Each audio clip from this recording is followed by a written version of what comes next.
Jake Morrison pressed his face against the cold glass of the observation deck. 3 massive ships hung in space around Earth like giant metal moons.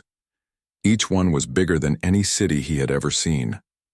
The ships had arrived 3 days ago, and nobody on Earth knew what to think about them. The aliens called themselves the Zephyrian Collective. They looked like tall, thin people with silver skin that seemed to glow in the light. Their eyes were large and dark, and when they spoke, their voices sounded like music. But something about them made Jake feel uneasy. Down on Earth, Dr. Lisa Parker sat in her lab reading the messages the aliens had sent. She was one of the smartest people on the planet when it came to studying new life forms. The alien messages were written in perfect English, which was strange enough. But what they said was even stranger. The aliens wanted to protect Earth from danger. They said there were bad things coming from deep space that could hurt humans. Asteroids, solar storms, other alien races that were not as nice as the Zephyrians. They offered to put up shields around Earth that would keep everything safe, and they wanted nothing in return. Lisa had read the message 50 times. Each time she felt more worried. In all her years of studying life, she had learned one important thing. Nobody gave away something for free, especially something as big as protecting an entire planet. Captain Ryan Walsh was getting ready to visit the alien ship. He had been chosen to lead the first group of humans to meet with the aliens face to face. Ryan was nervous, but he tried not to show it. His team included scientists, diplomats, and soldiers. They all wanted to know why the aliens were being so nice to Earth. The shuttle ride to the alien ship took 2 hours. As they got closer, Ryan could see how huge it really was. The ship was made of some kind of metal that changed colors in the light. Strange symbols were carved into its surface, and they seemed to move when he looked at them. Inside the alien ship, everything was white and clean. The walls seemed to glow with their own light. The air smelled like flowers, but flowers that Ryan had never smelled before. Soft music played from somewhere, but he could not see any speakers. The alien leader was waiting for them in a large room with no furniture. He was taller than any human, maybe 8 feet high. His silver skin looked smooth like water, and his dark eyes seemed to look right through Ryan. "I am Coordinator Vexithari," the alien said. His voice was beautiful, like a song.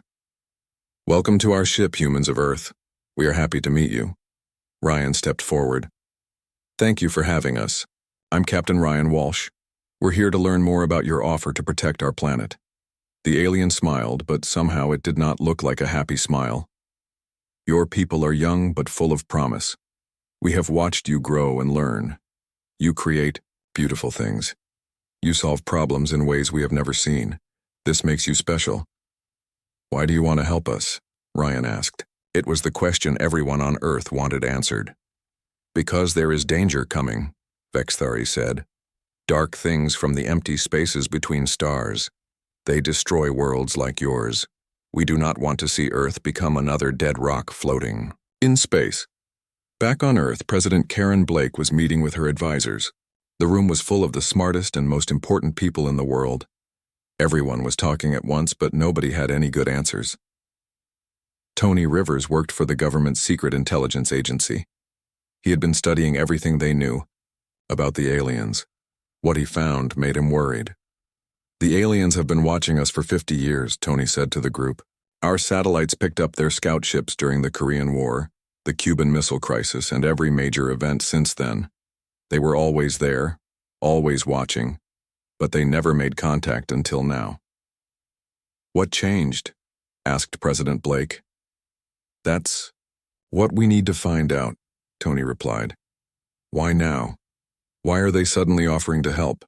General Paul Evans was the head of Earth's military forces. He was an old soldier who had fought in many wars. He did not trust anyone who offered help without asking for something back. "In my experience," the general said, "when someone offers you protection, it's usually because they're the ones you need protection from." Dr. Parker spoke up from her seat at the table. "I've been studying their language and their technology. Everything about them is perfect, too perfect. Their ships don't have any waste heat. Their messages don't have any errors. Even their translation into English is flawless. It's like they've been studying us much longer than 50 years. On the moon, hidden on the far side where Earth could not see, alien machines had been working for months. They looked like silver spiders, each one the size of a house. They were building something, but nobody on Earth knew what it was. The machines worked without sound in the airless space. They dug deep holes in the lunar rock and filled them with strange devices that hummed with energy. The devices pointed toward Earth, always toward Earth. Back on the alien ship, Captain Walsh and his team were given a tour. They saw rooms full of technology that seemed like magic. Machines that could make food from nothing. Computers that could think faster than any human brain. Weapons that could destroy asteroids with beams of light. "This is our gift to you," Vexithari explained as they walked through the ship. "With our protection, your people will be safe to grow and learn. You will create wonderful things without fear." But Ryan noticed something strange.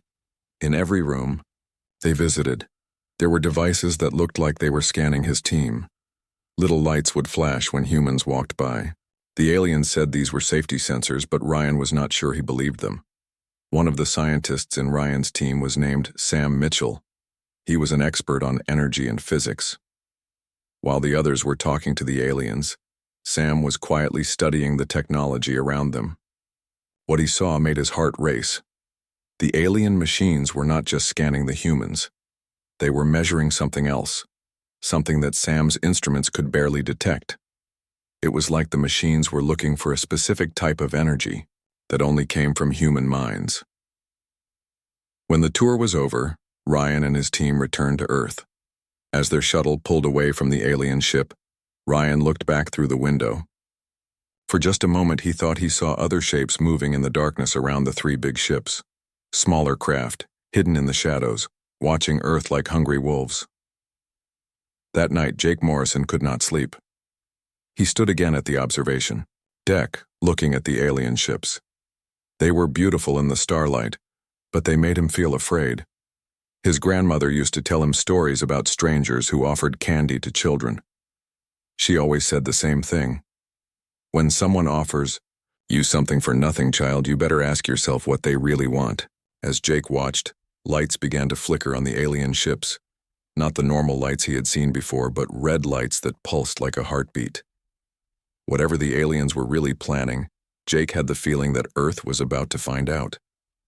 Amy Foster was not the kind of person who trusted easily. As a lieutenant colonel in the military, she had learned to question everything. 2 weeks had passed since the aliens arrived, and something was very wrong. She could feel it in her bones.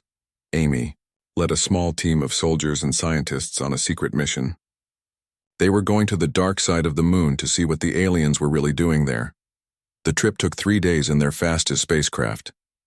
When they arrived, what they found made Amy's blood run cold. The aliens had built a base on the moon. It was huge, covering an area the size of New York City. Silver towers reached up from the lunar surface like metal fingers. Between the towers, strange machines moved back and forth, building more structures. "What are those things?" asked one of Amy's soldiers, pointing at dish-shaped devices that covered the base. Amy looked through her telescope. The dishes were all pointed at Earth. There were hundreds of them, maybe thousands. Each one was as big as a football field. Energy flowed between them like blue lightning. "They're scanning Earth," Amy said quietly. "All of it. Every person, every building, every living thing." Back on Earth, Dr. Sam Mitchell was having trouble sleeping. He had been studying pieces of alien technology that the Zephyrians had given to human scientists. They said it would help humans understand their advanced science. But Sam was finding things that did not make sense. The alien machines were not just advanced. They were designed to do something specific. Sam ran test after test, trying to figure out what that something was. Late one night, working alone in his lab, he finally found the answer. The alien technology was built to detect and measure human thoughts. Not just any thoughts, but the special kind of thinking that happened when humans created new things or solved hard problems. The energy that came from human minds when they were being creative. Sam stared at his computer screen. The numbers were clear. The alien machines could read human creativity like a book. They could measure it, track it, and even store it somehow. But why would they want to do that? On the alien mothership, Claire Adams was pretending to work on translation projects. She was a language expert who spoke 12 different languages. The aliens had asked her to help them communicate better with humans, but Claire was really there to spy. Claire had learned to understand some of the alien language. It was not easy. The Zephyrians spoke in musical tones that meant different things depending on how they were sung. But slowly, she was beginning to make sense of their conversations. What she heard made her sick with fear. The aliens were not calling humans by their names. They called them the harvest species. Earth was not called Earth. They called it the cultivation zone. And when they talked about human creativity and intelligence, they used a word that Claire finally understood meant food. One day, Claire hid a recording device in the alien conference room. She listened to a meeting between alien commanders. They were discussing something they called the feeding schedule. They talked about other worlds they had visited, other species they had helped. But those species were all gone now. Their worlds were empty, lifeless rocks floating in space. The humans are almost ready, one alien commander said. Their creative energy is at peak levels. We should begin the harvest soon. Not yet, replied another. We must wait for the alignment. The cosmic forces will help us drain them completely. Claire's hands shook as she listened. The aliens were not protectors. They were predators, and humans were their prey. Meanwhile, Nick Turner was doing what he did best. Nick was a computer hacker, one of the best in the world. The government did not always approve of what he did, but sometimes they needed his skills. This was one of those times. Nick had broken into secret databases around the world. He was looking for any information about the aliens and the worlds they claimed to have protected. What he found was a pattern that terrified him. Every civilization the aliens had helped followed the same path. First, the aliens would arrive and offer protection. Then they would set up bases and scanning equipment. The protected species would feel safe and focus on creating art, science, and technology. Their creativity would grow and flourish. Then suddenly, they would all disappear, entire species gone without a trace. Their worlds would be left empty but undamaged. No signs of war or disaster, just empty cities and silent planets. Nick found records of 17 different worlds where this had happened. 17 species that had trusted the Zephyrians and paid the ultimate price. General Paul Evans was meeting with his top officers in a secure bunker deep underground. He had gathered reports from Amy Foster's moon mission, Sam Mitchell's research, Claire Adams's spying, and Nick Turner's hacking. The picture they painted was clear and horrible. They're going to kill us all, General Evans said.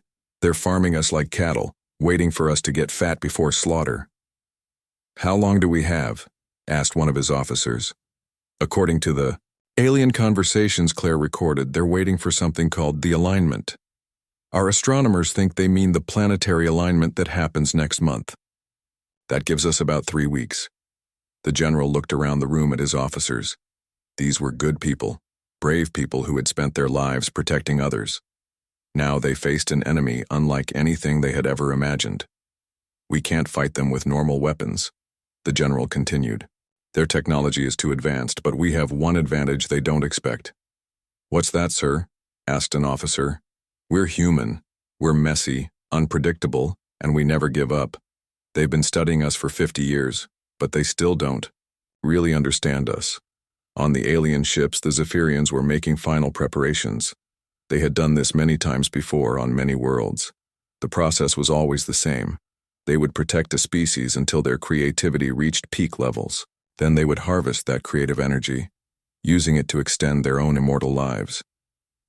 The Zephyrians were very old, older than human civilization. They had lived for millions of years by feeding on the life force of younger species. Humans were just the latest crop in their endless harvest.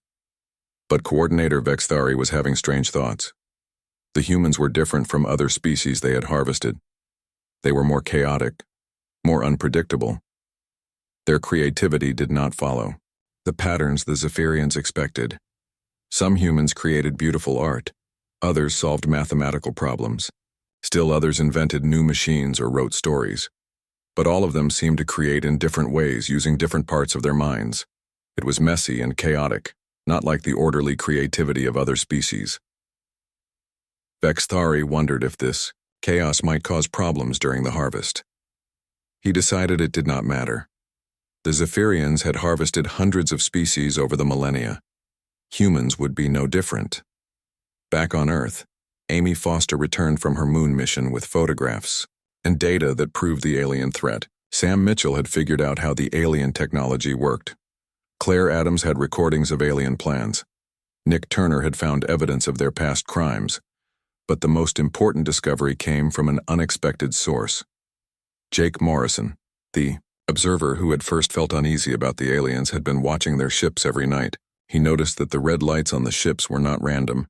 They pulsed in a pattern, like a countdown. Jake showed his observations to the others. Working together, they figured out what the lights meant. The aliens were counting down to the harvest.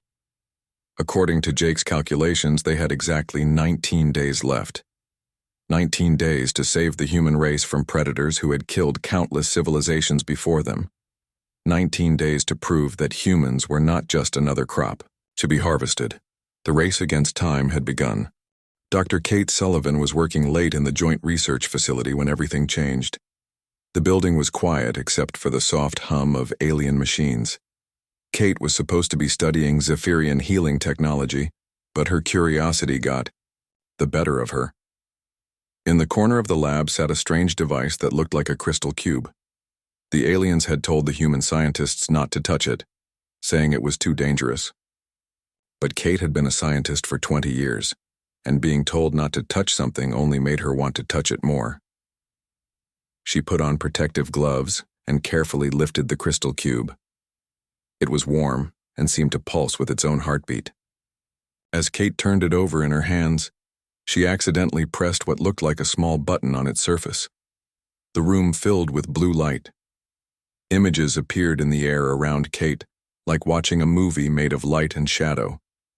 But these were not just images. They were memories, alien memories stored in the crystal. Kate watched in horror as the memories played out before her eyes. She saw the Zephyrians as they really were, not the peaceful beings they pretended to be. In the memories, they looked like hungry ghosts, feeding on streams of golden energy that flowed from other creatures. The memories showed world after world, species that looked like giant birds with colorful feathers, creatures that lived in crystal cities under purple suns, beings made of living light that danced between the stars. All of them were creative, intelligent, beautiful in their own ways, and all of them were gone. Kate watched the Zephyrians arrive at each world with the same lies. They offered protection and friendship. They built bases and scanning equipment. They waited patiently as each species grew more creative and innovative under their protection. Then came the harvest. Kate saw the truth of what happened during the harvest. The Zephyrians did not just kill their victims, they drained the very essence of what made them alive and thinking and creative. They sucked out their souls and fed on them like vampires. The golden energy that flowed from each victim made the Zephyrians stronger and helped them live forever. But it left their victims as empty shells, their minds gone, their creativity destroyed. Their bodies would live for a few more days, but they were already dead inside. Kate turned off the crystal and sat down heavily in her chair. She felt sick to her stomach. The Zephyrians had been doing this for millions of years. They had killed entire civilizations, wiping out countless forms of life and thought and beauty. And now it was Earth's turn. Across the city, Major Alex Rodriguez was having his own terrible discovery. Alex was in charge of monitoring the alien shield system that surrounded Earth.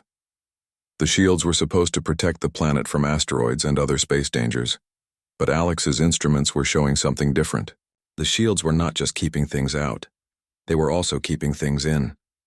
Nothing could leave Earth now, not even radio signals or light beams. The planet was trapped inside an invisible cage. Alex ran test after test, hoping he was wrong.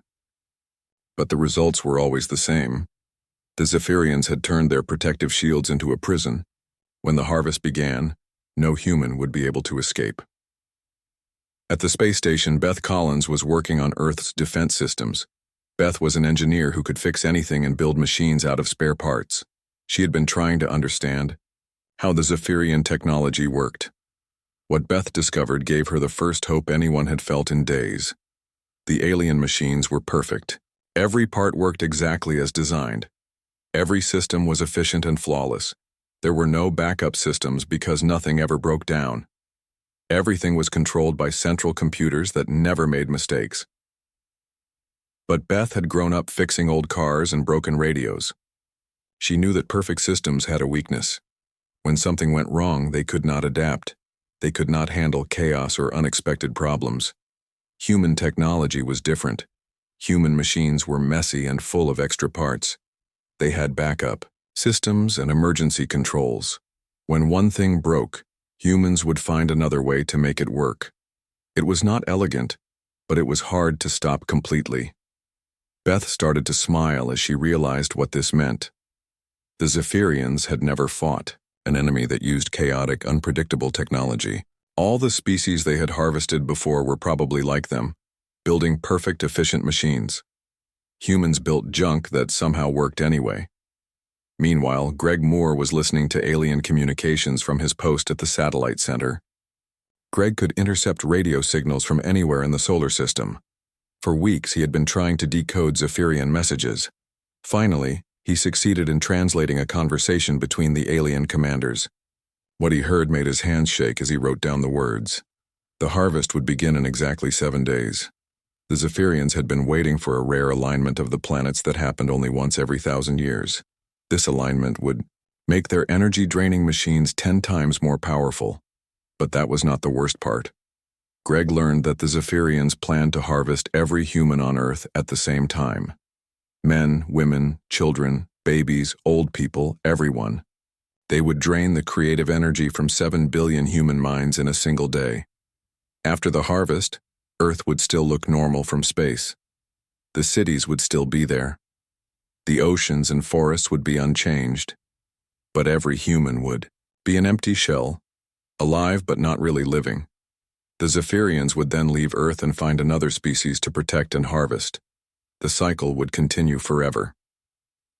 Greg immediately contacted the resistance leaders. General Evans, Amy Foster, and the others were meeting in secret to plan humanity's response. When they heard Greg's news, they knew their time was almost up. 7 days, General Evans said grimly. That's not enough time to build new weapons or train an army. Maybe we don't need to fight them the way they expect, Amy Foster suggested. Beth Collins thinks their technology can't handle chaos and unpredictability. What if we use that against them? Dr. Sam Mitchell had been working on something he called the chaos theory. He believed that human creativity was different from other species because it was random and messy. Humans created things in ways that did not follow logical patterns. The aliens are expecting to harvest organized, predictable creative energy, Sam explained to the group. But what if we give them something else? What if we flood their systems with pure human chaos? The idea was crazy, but it might work. Instead of trying to hide from the alien harvesting machines, humans would give them too much to handle. Every person on Earth would think and create and imagine as hard as they could, all at the same time. It would be like trying to drink from a fire hose. The alien machines might overload and break down, but they would need everyone to participate. Every human on the planet would have to work together, thinking and creating with all their might at exactly the same moment. Claire Adams was still on the alien ship, pretending to work on translations. She had discovered that the Zephyrians were getting nervous. Some of their commanders were worried about the harvest. They had never encountered a species quite like humans before. The human creative patterns are too chaotic, one commander complained. Their thoughts jump from subject to subject without logic. Their art makes no sense. Their science uses methods we have never seen. It does not matter, Coordinator Vexithari replied. Chaos or not, their energy will feed us. The harvest will proceed as planned.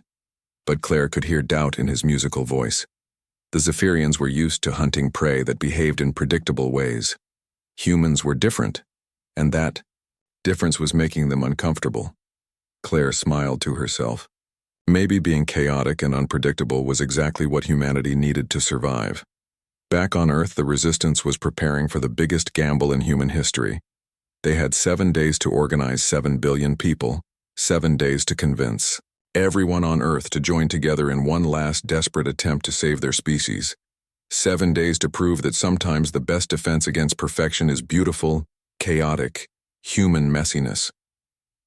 The day of the harvest had arrived. All around Earth, the Zephyrian ships began to glow with a terrible red light. Energy beams shot down from space, reaching toward every city and town on the planet. The aliens were ready to drain the life from 7 billion human minds. But Jake Morrison was ready too. He stood in the command center with General Evans, watching screens that showed the entire planet. For the past week, they had worked day and night to prepare for this moment. Every television station, radio broadcast, and internet connection on Earth was carrying the same message. Every human who could hear or see was being told the same thing. Think, create, and imagine as hard as you can, right now.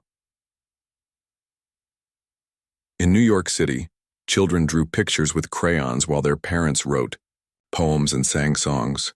In Tokyo, engineers built crazy inventions from kitchen supplies while artists painted wild designs on walls. In London, musicians played instruments they had never touched before, while writers typed stories that made no sense. All over the world, humans were being as creative and chaotic as possible, all at exactly the same time. Dr. Lisa Parker was in her laboratory, connected to a machine that Beth Collins had built from spare parts and alien technology. The machine was designed to amplify human creative energy and beam it directly at the Zephyrian ships. "It's working," Lisa shouted over the noise of the machine. "The alien scanners are getting confused. They're trying to process too much information at once."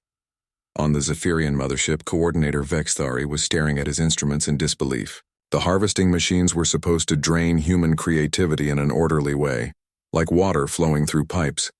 Instead, they were being hit with a flood of chaotic energy that made no sense. Human thoughts were jumping from math problems to love songs to recipes for cake. Children were imagining purple elephants that could fly while adults were inventing new ways to tie their shoes. Scientists were solving equations by drawing pictures while artists were creating masterpieces using mathematical formulas. "What is happening?" Vexthari demanded from his crew. "Why are the humans not following the normal patterns? Their creative energy is too wild," one of his officers replied. "Our machines cannot process it. Some of the harvesting equipment is starting to overload." Captain Ryan Walsh was still aboard the alien ship, but now he was not a guest. He was a saboteur. For the past week, he had been secretly planting explosives throughout the ship while pretending to learn about alien culture. The explosives were not normal bombs. They were chaos bombs that Beth Collins had designed. Instead of just exploding, they would release bursts of random energy that would confuse the alien computer systems. Ryan activated the first bomb just as the harvest began. The explosion sent waves of chaotic energy through the ship's main computers. Lights flickered and alien machines began making sounds they were not supposed to make. "The humans are fighting back," Ryan shouted to Vexthari as alarms began ringing throughout the ship. "Did you really think we would just let you eat us?" Down on the moon base, Amy Foster and her team were launching their own attack. They had spent days studying the alien scanning equipment. Now they knew exactly how to break it. Amy's soldiers fired special rockets at the alien dishes. The rockets were filled with thousands of tiny mirrors that reflected light in random directions. When the mirrors scattered across the dishes, the scanning beams bounced back and forth wildly, creating feedback loops that burned out the alien circuits. "Target the main power generators," Amy ordered. "If we can cut power to their base, maybe we can disrupt the harvest." One by one, the alien towers on the moon began to go dark, but the Zephyrians were not giving up easily. They sent their own soldiers to fight Amy's team. The battle on the moon was fierce, with human chaos fighting against alien perfection. Back on Earth, Nick Turner was doing what he did best. He had hacked into the alien computer network and was uploading a virus of his own design. But this was not an ordinary computer virus. It was a chaos virus that would make the alien machines think like humans. The virus spread through the Zephyrian systems like wildfire. Suddenly, their perfect computers began making random decisions. Navigation systems started plotting courses to nowhere. Weapons systems began firing at empty space. Communication systems began broadcasting human music instead of alien commands. Their whole network is falling apart, Nick reported to the command center. They built everything to work perfectly together, but now nothing is working at all. Dr. Sam Mitchell was monitoring the energy readings from his laboratory. What he saw amazed him. The human creative energy was not just overwhelming the alien machines. It was actually getting stronger as more people participated. It's like a feedback loop, Sam explained to anyone who would listen. The more humans create together, the more powerful their combined creativity becomes. We're not just confusing the aliens. We're becoming something they never expected. On the alien ships, panic was spreading among the Zephyrian crew. They had harvested hundreds of species over millions of years, but they had never encountered anything like this. Their victims were supposed to be afraid and helpless. Instead, the humans were fighting back with weapons the Zephyrians could not understand. Coordinator Vexithari tried to shut down the harvest and retreat, but it was too late. The chaos virus had infected his ship's computers. The engines would not respond to his commands. The weapon systems were firing at his own ships. Even the life support systems were playing human rock music instead of maintaining proper air circulation. How is this possible? Vexithari screamed at his officers. They are just primitive creatures. They should not be able to defeat us. But Claire Adams, who was still hiding on the ship, knew the answer. She had been studying humans and aliens for weeks. The Zephyrians were perfect, but perfection was also their weakness. They could not adapt when things went wrong. Humans were different. Humans were messy and chaotic and unpredictable. When their first plan did not work, they tried something else. When their machines broke, they fixed them with tape and hope. When they faced impossible odds, they got creative. The battle reached its peak when the alien harvesting beams began to reverse. Instead of draining energy from human minds, they began feeding energy back to Earth. The chaos virus had completely scrambled the alien systems. All over the planet, humans felt a surge of creative power like nothing they had ever experienced. Artists painted pictures that seemed to come alive. Musicians played songs that could heal broken hearts. Scientists solved problems that had puzzled them for years. Writers created stories that changed the way people saw the world. The creative energy flowing back from the alien ships was mixed with energy from all the species the Zephyrians had harvested over the millennia. Human minds were briefly connected to the thoughts and dreams of creatures from across the galaxy. For one amazing moment, humanity experienced the creativity of 1,000 different civilizations. They felt the songs of the bird-like creatures, the mathematical poetry of the crystal builders, the light dances of the star beings. All the knowledge and art and beauty that the Zephyrians had stolen was flowing back to Earth. Then, with a sound like thunder, the alien ships began to fall apart. Their perfect systems could not handle the chaos that humans had unleashed. One by one, the great vessels broke into pieces and drifted away into space. Coordinator Vexithari's last message before his ship exploded was a warning broadcast to the galaxy. Beware the humans of Earth. They are too dangerous to be allowed among the stars. They must be contained. But it was too late for warnings. The harvest had failed. The Zephyrians were defeated, and humanity had learned something important about themselves.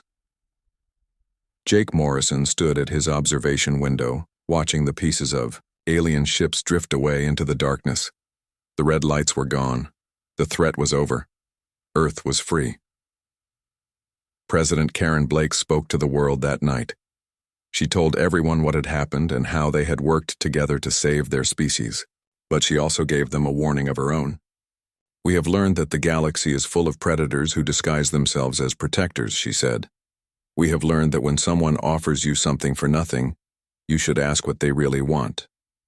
Most importantly, we have learned that our greatest strength is not our technology or our weapons. It is our ability to be human. The story ended with Earth stronger than ever before. The humans had reverse-engineered alien technology and learned from the creativity of 1,000 species.